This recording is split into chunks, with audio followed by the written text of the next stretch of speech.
Sunday night. It is day 26, and I thought my little weekend tradition I'd share something personal with you. This is something I started out personal for friends and family, and then it turned into a tradition for my office.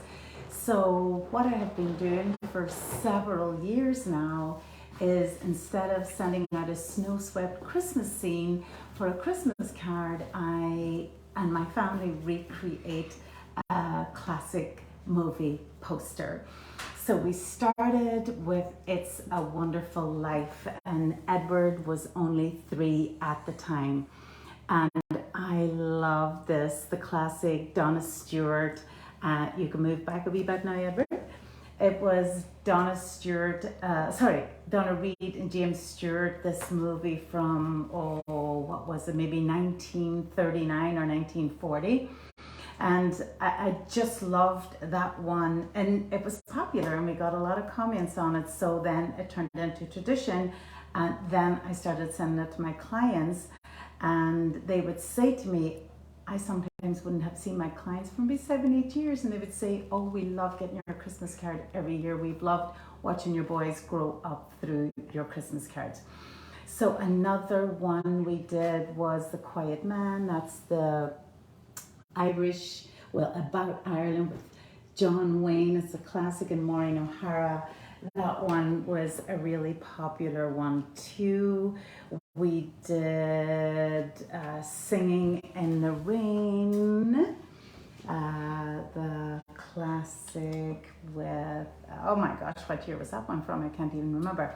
And this was one of my favorites, The Wizard of Oz, with Judy Garland, of course. But this one marked a turning point, because even though my boys were all theatre kids, they really didn't want the really childish roles anymore. Edward particularly objected to being Toto in The Wizard of Oz, even though I think he was cute as a button. So after that, and because they were getting older, I did try looking for movies that had a slightly older theme.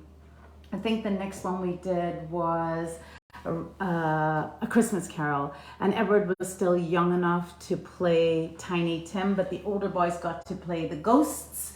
So they Tomas was Scrooge that year as well. So we were starting to give them older roles. This one was A Roman Holiday. The year that I turned 50, we all went to Rome, and we did the classic Roman Holiday with Gregory Peck and Audrey Hepburn. That was a fun one. As I said, as the boys got older, they wanted kind of more mature or funner roles, less childish ones. So they really started then becoming invested in helping me pick the card. And in the last few years, we've all been on board with it, and they love. This is the first one I think that they really loved, and that was the Beatles in 2020. Then the next year we did, and they got to pick Honey, I Shrunk the Kids, of course, the Rick Moranis movie from 1986, I think that one was. And this year we started getting a little bit more ambitious, because we did the front with Tom, the famous Rick Moranis, and the dog and the little ones, and then we did the back too with me and the boys, and we had so much fun with it. And we moved studios. We started off doing this with Chicago Pinup Studio downtown. We did our first few with them, and then they moved to Indiana. So then we started using Maplewood photography, which we still use right in Mount Greenwood. And he's been doing a terrific job. So we transitioned really well.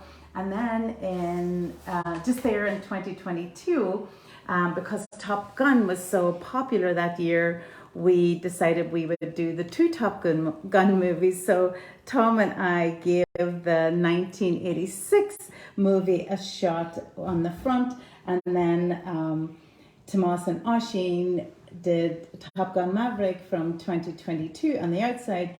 And then this is the first year we went to a 4-year spread where we had Edward play the piano for the Great Balls of Fire, and then instead of the child who sat on the top of the piano, I don't know if you can see that we had our dog Bran with a little captain's hat on, and then we had an insert of James on the bike.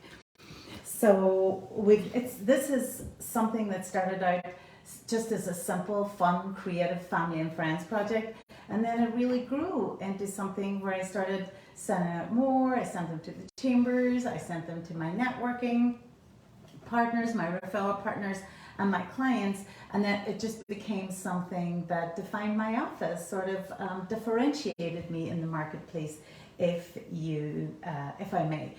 So, what do you think we should do for 2023? If you have any ideas, give me a call.